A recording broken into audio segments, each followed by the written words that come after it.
പോരെ? ഇപ്പൊ അതാ കാത്തു നിൽക്കുന്നത്. എന്തെങ്കിലും പണിയെടുത്തൂടെ?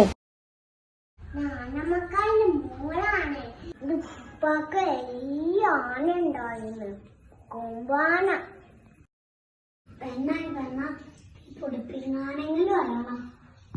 ഞാനല്ല ആനമക്കായന്റെ പിന്നാണ് മോളാണ്. ഉപ്പാക്ക് വലിയ കൊമ്പാനുണ്ടായിന്. എടി മതി, നീ നാവടക്ക്. അല്ലെങ്കിൽ മൂക്കൊക്കെ അയച്ചു. താമരപ്പൂങ്കാവനത്തിൽ താമസിക്കുന്നോളെ, പഞ്ചവർണ്ണ പൈങ്കിളിയിൽ പങ്കുറങ്കുള്ളോളെ, പങ്കുറങ്കുള്ളോളെ.